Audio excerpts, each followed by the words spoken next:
ভাইটি, এতিয়াতো মোক এৰি দিয়া ৪-৫ বাৰ হৈ গ'ল আৰু নোৱাৰোঁ। তোমাৰ আমনি লগা নাইনে? ৰ'বা আৰু মাত্ৰ এবাৰ। মা আহিব এতিয়া। মায়ে গম পালে কি হ'ব? গম নাপাই দিয়া। আৰু এবাৰ মাত্ৰ জোৰ-জোৰকৈ। তাৰ পিছত আৰু আমনি নকৰোঁ। নমস্কাৰ বন্ধুসকল। মোৰ নাম পল্লৱী। মোৰ বয়স ২১ বছৰ। মোৰ ভাইটি মানসৰ বয়স ১৯ বছৰ। আমি দুয়ো কলেজীয়া ছাত্ৰ-ছাত্ৰী যদিও একেখন কলেজত নপঢ়োঁ। তথাপি গৰমৰ বাবে কলেজবোৰ বন্ধ দিছিল আৰু আমি দুয়ো এইকেইদিন ঘৰতে আছোঁ। আমাৰ দেউতাই বাহিৰত চাকৰি কৰিছিল আৰু ঘৰলৈ মাহেকৰ মূৰত এবাৰ আহিছিল। এইকেইদিনতে মাৰ বায়েকৰ ছোৱালীজনীৰ বিয়া আয়োজন চলিছিল। মায়ে মোক ক'লে যে যিহেতু মোৰ কলেজ বন্ধ, সেয়েহে ঘৰখনৰ সকলো দায়িত্ব মোৰ ওপৰত গতাই তেওঁ জেঠাইৰ ঘৰলৈ কিছুদিন থকাকৈ যাব। মই হ'ব বুলি ক'লোঁ কাৰণ মোৰ লগত ভাইটিও ঘৰত থাকিব কাৰণে চিন্তাৰ কাৰণ নাই। সেইমতে মায়ে পিছদিনাই কমেও দুসপ্তাহৰ বাবে জেঠাইৰ ঘৰলৈ গুচি গ'ল। মা নথকাত ঘৰত সকলো কামৰ দায়িত্ব ময়ে ল'ব লগা হ'ল। আগেয়ে তেনেকৈ মোৰ এনে অভিজ্ঞতা নাই বাবে গোটেই দিনটো কাম কৰি ভাগৰি পৰিলোঁ। দিনটোৰ শেষলৈ মোৰ মূৰৰ বিষ হ'বলৈ ধৰিলে। লাহে লাহে বিষ বাঢ়ি অহাত থিয় হ'ব নোৱাৰা অৱস্থা হ'ল। সেয়েহে আৰাম পাবলৈ মোৰ ৰুমলৈ গৈ বিচনাত পৰিলোঁ।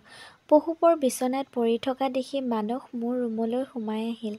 বিচনাত বহি সি মোৰ কিবা হৈছে নেকি সুধিলে, কাৰণ মই বহু দেৰি বাহিৰলৈ যোৱা নাছিলোঁ।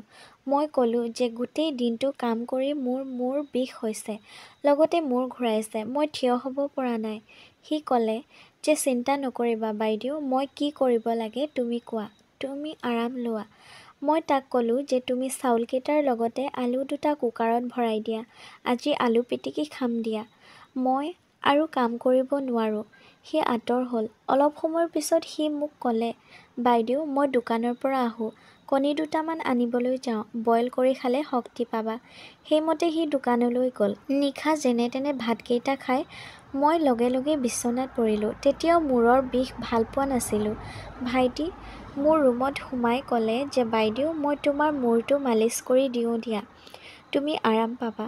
সি মোৰ শিতানৰ ফালে বহিল আৰু তাৰ হাতেৰে মোৰ মূৰটো মালিচ কৰিবলৈ ধৰিলে। মোৰ ভাল লাগিছিল আৰু বিষ কমি আহিছিল। ক্ষন্তেক পিছতে মোৰ টোপনি আহিল আৰু গভীৰ টোপনিত ঢলি পৰিলোঁ। এনেকৈ কিমান ঘণ্টা টোপনিত লালকাল দি পৰি আছিলোঁ খবৰ নাই। ভাইটিৰ মাতত মই সাৰ পালোঁ। মই খপজপকৈ উঠি বহাত মূৰটো ঘূৰাই যোৱা যেন লাগিল। মই ঘড়ী চাই দেখিলোঁ যে নিশা ৯:৩০ বাজিছে। মই তাৰমানে প্ৰায় ৪ ঘণ্টা শুই আছিলোঁ। মই আচৰিত নহৈ নোৱাৰিলোঁ, কাৰণ ইমান দেৰি মই কোনোদিনে এবাৰো নজগাকৈ শুই পোৱা নাই। মই বিচনাৰ পৰা নামি যেতিয়া দুখোজ দিছোঁ তেতিয়াই বহুত বেছিকৈ মূৰ ঘূৰাবলৈ ধৰিলে। চকুৰে যেন সকলো আন্ধাৰ দেখিছোঁ। বেৰত হাতেৰে ধৰি নোলোৱাহেঁতেন মই বাগৰি পৰিলোঁহেঁতেন। যেতিয়া মুখ ধুই মুকলি হৈছোঁ তেতিয়া ভাইটিয়ে ভাতৰ টেবুলত মোৰ বাবে অপেক্ষা কৰি আছে। মই গৈ বহাৰ পিছত ভাইটিয়ে ক'লে, তোমাক মায়ে বহুত কামৰ বোজা দিছে। মই মাক ক'ম ৰ'বা। ইছ ৰাম, চোৱাচোন তোমাৰ অৱস্থা, একদম লেবেজান হৈ পৰিছা, বেচেৰী বাইদেউ। ভাইটিয়ে মোক আগতকৈ বেছিকৈ গুৰুত্ব দিবলৈ ধৰিলে। ঘৰুৱা কামবোৰতো সি সহায় কৰি দিলে। যেতিয়া মই কাম কৰি ভাগৰোঁ তেতিয়া সি মোৰ মালিচ কৰি দিয়ে। মই তাক মানা কৰিলে কয় যে মোৰ ভাগৰ লাগিলে আৰাম দিয়াটো তাৰ দায়িত্ব। কিন্তু এদিন নিশা যি ঘটিল সিদিনা মোৰ জীউ উৰি যাওঁ যেন লাগিল। মই নিজৰ ৰুমত শুই আছিলোঁ। মাজনিশা মোৰ এনে লাগিল যেন কোনোবা মোৰ ৰুমত সোমাইছে।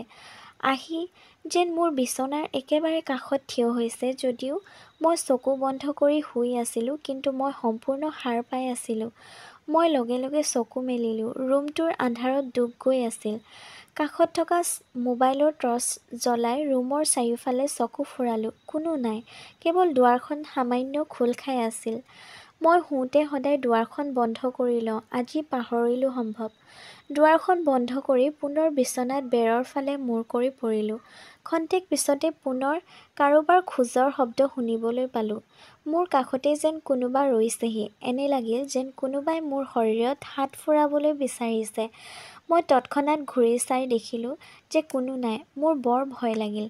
উঠি ৰুমৰ লাইট জ্বলাই বাহিৰলৈ ওলাই আহিলোঁ। বাহিৰৰ ৰুমতো কোনো নাই। বৰ ভয় লগাত কণ্ঠনলী শুকাই গৈছিল। মই পানী অলপ খালোঁ। ঠিক তেতিয়াই ভাইটি ৰুমৰ পৰা ওলাই আহিল। সি মোক সুধিলে, কি হ'ল বাইদেউ, তুমি এতিয়াও শুৱা নাই যে? মই তাক ক'লোঁ। এনে লাগিল যেন কোনোবা মোৰ ৰুমত আছে। মই পুনৰ ৰুমত প্ৰৱেশ কৰিলোঁ। মোৰ পিছে পিছে ভাইটিও সোমাই আহিল। মই তাক প্ৰশ্নবোধক চাউনিয়ে চোৱাত সি ক'লে যে তোমাৰ ভয় কৰাৰ কোনো প্ৰয়োজন নাই। তুমি ভয় কৰিছা যেতিয়া মই তোমাৰ লগত শুই দিম। মই তাক ক'লোঁ যে তোমাৰ টোপনি ক্ষতি কৰাৰ কোনো যুক্তি নাই। তুমি নিজৰ ৰুমলৈ যোৱা। সি ক'লে, তোমাক অকলশৰে কোনো কাৰণতে এৰি নিদিওঁ। মোক বাধা নিদিবা। তোমাৰ স্বাস্থ্য অতি দুৰ্বল। তুমি বিপদত পৰাটো মই নিবিচাৰোঁ। এইবুলি কৈ সি মোৰ উত্তৰলৈ বাট নাচাই মজিয়াতে চকীৰ কুশ্বন তিনিটা যোৰা দি পাৰিলে আৰু শুই পৰিল। ময়ো নিজৰ বিচনাত পৰিলোঁ। সেই নিশা মোৰ এনে লাগিছিল যেন মোৰ শিতানত কোনোবাই বহি মোৰ চুলিখিনি মালিচ দিছে, মোৰ শৰীৰত আঙুলি বুলাইছে আৰু মই আৰাম অনুভৱ কৰি টোপনিত ঢলি পৰিছোঁ। এয়া মোৰ সপোন যেন লাগিছিল। পিছদিনা ৰাতিপুৱা মই নিজকে বৰ আচহুৱা অৱস্থাত আৱিষ্কাৰ কৰিলোঁ। মোৰ শৰীৰটোত কেৱল দুপাট্টাখনেৰে ঢাকি থোৱা আছিল আৰু বাকী সকলো কাপোৰ বিচনাত পৰি আছিল। মই এনে উলংগভাৱে কোনোদিনে শুই পোৱাৰ অভিজ্ঞতা নাই। তদুপৰি আজি মোৰ বেলেগ এটা আমেজ আৰু সুখ অনুভৱ হৈছে যিটো আগতে পোৱা নাছিলোঁ। মই ভাইটিক এই বিষয়ে কোৱাত সি ক'লে যে বাইদেউ, তুমিতো আজিহে সুখী। মইতো সদায় সুখী, কাৰণ তোমাৰ দৰে এগৰাকী মৰমলগা বাইদেউ পাইছোঁ। পাছবেলা সি হাতত তেলৰ বটল এটা লৈ মোৰ ওচৰলৈ আহি ক'লে যে সি আকৌ মোৰ মূৰত মালিচ দিব। তাৰ এই কামবোৰ মই বৰ আচহুৱা পাইছিলোঁ, কাৰণ মই তাক মালিচ দিবলৈ কেতিয়াও কোৱা নাছিলোঁ। তাক ক'লোঁ, এইটো তোমাৰ কাম নহয়, তুমি তোমাৰ বন্ধুৰ সৈতে ফুৰিবা যোৱা। কিন্তু সি মোৰ কথা নুশুনিলে আৰু মোৰ চুলিত তেল ঘঁহিবলৈ ধৰিলে। সি পুনৰ ক'লে, তুমি খং নকৰিবা। কিমান ভাগ্যৱান হ'লে মোৰ দৰে এজন ভাইটি পাবা ভাবি চোৱা। তোমাৰ ধুনীয়া চুলিখিনিত তোমাৰ ভাইকে তেল ঘঁহি দিয়াত তুমি বেয়া পাবলগীয়াকৈ সমস্যা কি আছে? আহা, তোমাৰ মূৰত মালিচ অলপ দিওঁ, তুমি আৰাম পাবা। এইবুলি কৈ সি মোক ৰুমলৈ লৈ গ'ল। মই বিচনাত এনেদৰে পৰিলোঁ যাতে চুলিবোৰ তললৈ ওলমি থাকে। সি মোৰ ভাইটি হৈও মোৰ নাম কাঢ়ি মাতিবলৈ ধৰিছে। ক'লে, তুমি বহুত ধুনীয়া আৰু মৰমলগা ছোৱালী। মোৰ হৃদয়ে কয় যেন তুমি সদায় হাঁহি থাকা আৰু মই সদায় তোমাক এনেদৰে মৰম কৰিব পাৰোঁ। তাৰ হাতত সঁচাকৈয়ে মৰম আছিল, যাৰ বাবে মই বহুত মজা পাবলৈ ধৰিলোঁ। তেলৰ গোন্ধটো বহুত ভাল লাগিছিল। মই তাক সুধিলোঁ, এয়া কি তেল? সি ক'লে, এয়া বহুত ভাল তেল। কেৱল তোমাৰ বাবে এই তেল। তোমাৰ যি ধুনীয়া চুলি, তাৰ বাবে এই তেল বিশেষভাৱে বিচাৰি অনা হৈছে। তাৰ কথাবোৰ বৰ মৰমলগা আছিল। সি মোক ইমান মৰমলগাকৈ কিয় কৈছে মই বুজিব পৰা নাই। কিছু সময়ৰ পিছত মই টোপনিৰ কোলাত ঢলি পৰিলোঁ। বহু সময়ৰ পিছত যেতিয়া মই সাৰ পালোঁ, তেতিয়া মোৰ শৰীৰটো বিষত কাহিল হৈ পৰিছিল। এনে লাগিছিল যেন মোৰ শৰীৰৰ ওপৰত গধুৰ কিবা বস্তু পৰি আছিল। বিশেষকৈ মোৰ যৌনাংগসমূহত বহুত বিষ কৰিছিল আৰু যোনিখন যেন জ্বলি গৈছিল। ধীৰে ধীৰে উঠি বহিলোঁ আৰু কাষত ভাইটিক পাওঁ নেকি চালোঁ যদিও নেদেখিলোঁ। মই ঘামি জুৰুলা হৈ পৰিছিলোঁ। কোনোবাই যেন মোক এইমাত্ৰ গা ধুৱাই দিছে। ফেনখন বন্ধ আছিল আৰু মোৰ বিচনাৰ চাদৰখন ভিজি গৈছিল। এইবোৰ কি হ'বলৈ ধৰিছে মই একো বুজিব নোৱাৰিলোঁ। অতি কষ্টেৰে বিচনাৰ পৰা উঠিলোঁ। মোৰ মূৰটো ঘূৰাই যোৱাৰ দৰে লাগিল। যোনিখনৰ পোৰণিত খোজবোৰ ভালদৰে দিব পৰা নাছিলোঁ। বাথৰুমলৈ গৈ পৰিষ্কাৰ হৈ ওলাই আহি ভাবিলোঁ, আচলতে এয়া হৈছে কি? মই যেন কিবা এটা কাম কৰি ভাগৰি পৰিছোঁ। যেতিয়া মই ৰুমৰ পৰা পুনৰ বাহিৰলৈ ওলালোঁ, তেতিয়া কোনোবাই ফুচফুচাই কথা পতা মোৰ কাণত পৰিল। কোনোবাই যেন কাৰোবাৰ লগত কথা পাতিছে, অথচ ঘৰখনত মোৰ আৰু ভাইটিৰ বাহিৰে আন কোনো নাই। মই ভাইটিৰ ৰুমৰ ফালে আগুৱাই গ'লোঁ। তাৰ ৰুমৰ দুৱাৰ খোল খাই আছিল। ভিতৰলৈ চাই দেখিলোঁ ভাইটিৰ হাতত বহুত টকা। সি সেয়া গন্তি কৰি আছিল। মোক দেখি সি হাঁহি এটা মাৰিলে। তাৰ হাতত ইমান টকা দেখি মই আচৰিত হ'লোঁ। তাৰ ফালে আগুৱাই যোৱাত সি টকাখিনি পেণ্টৰ পকেটত ভৰালে আৰু ক'লে, বাইদেউ উঠিলা? মই গৈ তাৰ পকেটৰ পৰা জোৰ কৰি টকাখিনি উলিয়াই আনিলোঁ। সি ইমান টকা ক'ত পালে সুধিলোঁ। সি ক'লে, তোমাক সকলো ক'ম, কিন্তু তুমি মা-দেউতাক নক'বা। শুনা, দেউতাৰ এজন বন্ধুৱে বহু দিনৰ আগেয়ে ধাৰ লৈ থৈছিল, সেয়া আজি দি গৈছে। মই ভাবিলোঁ যে এই টকাৰে এটা আইফোন ল'ম। তাৰ কথা শুনি মোৰ বৰ খং উঠিল। ক'লোঁ, খুব ভাল কৰিছা। মা-দেউতাই আমাৰ বাবে কষ্ট কৰি আছে আৰু তুমি মনে মনে দেউতাৰ টকাৰে মোবাইল কিনাৰ ধান্দা কৰিছা। সি বাধ্যত পৰি টকাখিনি মোৰ হাতত তুলি দিলে আৰু আঁতৰ হ'ল। সেই নিশা সি ভাত নাখালে আৰু সোনকালে শুই থাকিল। পিছদিনা মই যেতিয়া কামত ব্যস্ত আছিলোঁ তেতিয়া তাৰ দুজনমান বন্ধু আমাৰ ঘৰলৈ আহিল। মই আচৰিত হ'লোঁ। তেতিয়া সি তাৰ বন্ধুকেইজনক চিধা ডাইনিং ৰুমলৈ লৈ আহিল। মই এইমাত্ৰ গা ধুই উঠি কাম কিছুমান কৰি আছিলোঁ আৰু কেৱল টি-চাৰ্ট আৰু পেণ্ট এটাৰ বাহিৰে ভিতৰৰ কাপোৰ একো পিন্ধা নাছিলোঁ। চুলিবোৰো শুকোৱা নাছিল বাবে গামোচাৰে মেৰিয়াই থৈছিলোঁ। মই তাক আঁতৰলৈ মাতি ক'লোঁ যে তুমি এনেকৈ বন্ধুবোৰক ইয়ালৈ অনা উচিত হোৱা নাই। ঘৰত মা-দেউতা নাই। সি ক'লে, এয়া মোৰ ঘৰ, মই যি কৰোঁ মোৰ ইচ্ছা, তুমি কিয় মাত মাতিছা? যোৱা, আমাৰ বাবে খানা বনোৱা। তাৰ এইবোৰ কথাই মোৰ অৱস্থা অতি বেয়া কৰি পেলাইছিল। যোৱাকালিৰ ঘটনাটোৰ বাবে যে সি এনে কৰিছে সেয়া মই বুজিছোঁ।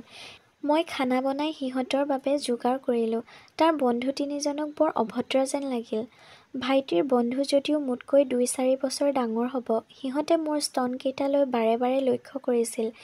এয়া মই সহ্য কৰিব নোৱাৰি মই ৰুমলৈ গুচি আহিলোঁ। কিছু সময়ৰ পিছত সিহঁত যোৱাত মই ভাইটিক কঠোৰভাৱে ক'লোঁ যে মোক নুসুধাকৈ এনেকৈ বন্ধু গোটাই নুফুৰিবা। সি শান্তভাৱে ক'লে, বাদ দিয়া বাইদেউ, যি হ'ল হ'ল, সিহঁত আকৌ নাহে। এইবোৰ মা-দেউতাক একো নক'বা। নিশা হ'ল। ৯ মান বজাত মই বিচনাত বাগৰি মোবাইলটো চাই আছিলোঁ। ঠিক তেতিয়া মোৰ ভৰিত কিবা এটা স্পৰ্শ অনুভৱ কৰি উচপ খাই উঠিলোঁ। ভাইটি। সি মোৰ ভৰিকেইটা পিটিকি আছে। কি কৰিছা এইবোৰ বুলি কৈ মই বহি পৰিলোঁ। সি আচৰিত কাণ্ড কৰিলে।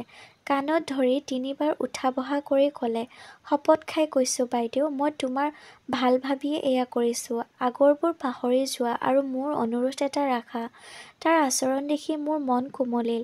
কি অনুৰোধ বুলি সোধাত সি ক'লে যে সি পুনৰ মোৰ মূৰটো মালিচ দিব। মই বিশেষ নাভাবি দিয়া বুলি কোৱাত সি মালিচ দিলে। মই অলপ পিছতে টোপনিত লালকাল দিলোঁ। যেতিয়া মাজনিশা ২ মান বজাত সাৰ পালোঁ তেতিয়া মোৰ জীউ উৰি যোৱা যেন লাগিল। মোৰ শৰীৰৰ ওপৰত কেৱল দুপাট্টাখনৰ বাহিৰে কোনো কাপোৰ নাছিল। টপটো বিচনাত পৰি আছিল। মজিয়াত এটা চাৰ্ট আৰু এটা পাৰফিউমৰ বটল পৰি থকা দেখি আচৰিত হ'লোঁ। এই বস্তুকেইটা কাৰ হ'ব পাৰে তাকে ভাবি মই একো পাৰ নাপালোঁ। মোৰ ওঠ দুটা কিবা এটাই চেপি ধৰা নিচিনা লাগিছিল, যাৰ বাবে মই একো কথা ক'ব পৰা নাছিলোঁ। বিচনাত বহিবলৈ লওঁতেই প্ৰচণ্ড দুৰ্বল অনুভৱ কৰি আকৌ বাগৰি পৰিলোঁ। চকু মেলি থাকিব নোৱাৰি বন্ধ কৰিলোঁ। এনে লাগিল যেন কোনোবাই মোক দৰৱ খুৱাই অচেতন কৰি পেলাইছে। মই আধা চেতন অৱস্থাত আছিলোঁ।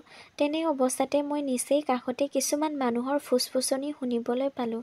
কিন্তু ভাইটিৰ মাতটোৰ বাহিৰে মই কাৰো মাত ধৰিব নোৱাৰিলোঁ। মই অনুভৱ কৰিলোঁ যে ভাইটি মোৰ ৰুমতে আছে আৰু মোক শুই থকাৰ পৰা উঠাবলৈ চেষ্টা কৰিছে। কিছু সময়ৰ পাছত মই চকু মেলিলোঁ। মই পুনৰ আচৰিত হ'লোঁ, কাৰণ মোৰ শৰীৰত টপটো আছিল। অলপ আগতেতো মই দুপাট্টাখনহে লৈ আছিলোঁ। ইয়াৰ উপৰি মজিয়াত পৰি থকা চাৰ্ট আৰু পাৰফিউমৰ বটলটো এতিয়া নাই। ক'ত গ'ল? কোনে নিলে? মই এতিয়া আগতকৈ বহুত সচেতন হৈ উঠিছোঁ। মই ইমান সৰু ছোৱালী নহয় যে একোকে বুজি নোপোৱাকৈ থাকিম। এনেকৈ ২ দিনমান যোৱাৰ পিছত মই পৰিৱৰ্তনবোৰ স্পষ্ট ৰূপত দেখা পালোঁ। মোৰ যোনিখন সপ্তাহৰ আগতে যেনে আছিল এতিয়া তেনে নহয়। এইকেইদিন শৌচ কৰিবলৈ ল'লেই তাত বিষ অনুভৱ হয়। তদুপৰি মোৰ দুয়োটা বক্ষ যেন আগৰ দৰে থিয় নহয়। গোটেই শৰীৰত বিষ। কোনোবাই যেন মোৰ শৰীৰটো বিচনাত সদায় পানীৰে ধুই পৰিষ্কাৰ কৰি দিয়ে।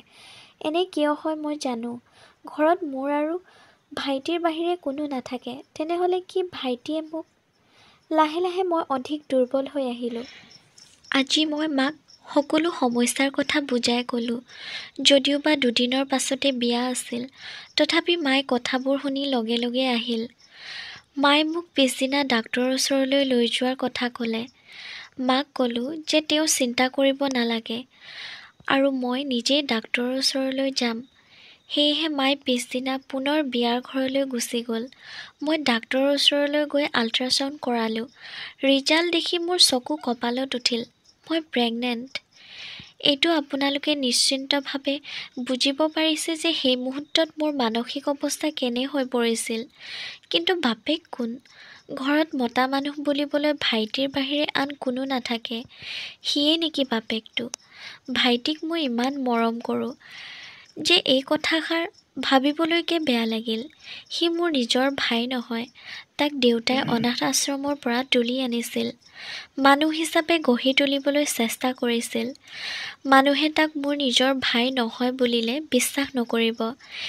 এতিয়া সিয়েই মই এবৰ্ষণ কৰোৱাৰ সিদ্ধান্ত ল'লোঁ।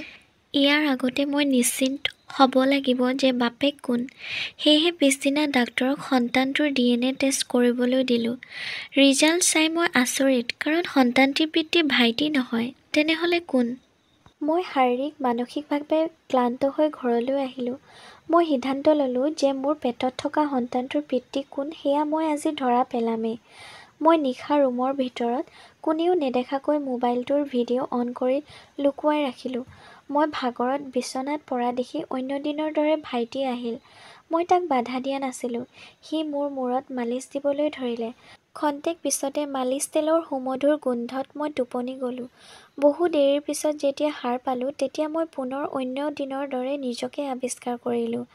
কেৱল পাৰ্থক্য এটাই আছিল যে আজি মজিয়াত পাৰফিউমৰ সলনি এটা শকত বেঙেনা পৰি আছিল, আৰু গোটেই শৰীৰটো আঠা আঠা কিবা এটা অনুভৱ হৈছিল।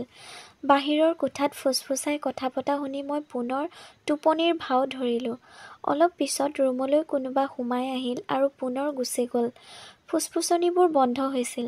মই বিচনাৰ পৰা উঠি প্ৰথমে দুৱাৰখন বন্ধ কৰিলোঁ। তাৰ পিছত মোবাইলটো গোপন স্থানৰ পৰা উলিয়াই আনি ৰেকৰ্ডিংটো চালোঁ। সেয়া চাই মই অবাক হৈ পৰিলোঁ। দেখিলোঁ যে মই টোপনিত লালকাল দিয়াৰ পিছত ৰুমলৈ ৩জন ল'ৰা সোমাই আহিছে, যিকেইজন দুদিনমানৰ আগতে আমাৰ ঘৰলৈ অহা দেখিছিলোঁ। সিহঁতে মোৰ কাপোৰবোৰ খুলি কেতিয়াবা বিচনাৰ ওপৰত, কেতিয়াবা শূন্যত দাঙি লৈ কাম চলাই গৈছে। কেতিয়াবা এজন এজনকৈ, কেতিয়াবা দুজনে আগফালে পিছফালে একেলগে। উফ, মোৰ উশাহ বন্ধ হৈ যাব যেন লাগিল। চকুৰে ধাৰাসাৰ চকুলো বৈ আহিল। সিহঁতে মোৰ যোনিত আৰু শৰীৰৰ ওপৰত কেইবাবাৰো বীৰ্যপাত কৰিলে। মই আঠা আঠা যেন অনুভৱ কৰা বস্তুখিনি আচলতে কি এতিয়াহে ধৰিব পাৰিলোঁ। অৱশেষত সিহঁতে শকত বেঙেনাটোৰে মোৰ যোনিত। তাৰমানে সিদিনা দেখা পাৰফিউমৰ বটলটো ঠিক তেনেকৈ। দেখিলোঁ যে সিহঁতে ভাইটিৰ হাতত বহুত টকা তুলি দি বিদায় লৈছে। ভাইটি, যাক মই ইমান ভদ্ৰ আৰু সৰল ল'ৰা বুলি ভাবিছিলোঁ, সি এনেকৈ এটা মোবাইলৰ লোভত মৰমৰ বায়েকক কেনেকৈ আন পুৰুষৰ হাতত গতাই দিব পাৰিলে? ইমান নীচ। মই খঙত কঁপি উঠিছিলোঁ আৰু ধলং পলংকৈ গৈ ভাইটিৰ ৰুমত প্ৰৱেশ কৰিলোঁ। ভাইটিয়ে টকা হিচাপ কৰি আছিল। তাৰ হাতৰ টকা কাঢ়ি লৈ দলিয়াই দিলোঁ আৰু তাৰ দুগালত উপৰ্যু পৰি চৰৰ পিছত চৰ বহুৱাই গ'লোঁ। মোৰ ৰূপ দেখি তাৰ অৱস্থা কাহিল হৈ পৰিল। মাক তুৰন্তে মাতি পঠিয়ালোঁ। মায়ে সকলো গম পাই তাক এনেকৈ মাৰিলে যে মই মাৰ সেই ৰুদ্ৰমূৰ্তিক কোনোদিনেই দেখা নাছিলোঁ। খবৰ পাই দেউতাও দুদিনমানৰ পিছত ওলালহি। আহিয়ে তাক খুব মাৰিলে আৰু পুত্ৰ সন্তানৰ মৰ্যাদাৰ পৰা চিৰদিনৰ বাবে বঞ্চিত কৰিলে। মোৰ সুকলমে এবৰ্ষণ হৈ গৈছিল। বন্ধুসকল, আপোনাৰ কোনো ভণ্টি, ছোৱালী, ভাগিন, ভতিজী বা অন্য কাৰোবাক এনেদৰে এজন ল'ৰাৰ লগত অকলে এৰি নিদিব। ল'ৰাজন ভাল হ'লে ভালেই, কিন্তু যেতিয়া বেয়া হ'ব, সি এনেকুৱা ভয়ংকৰ অঘটন ঘটাব।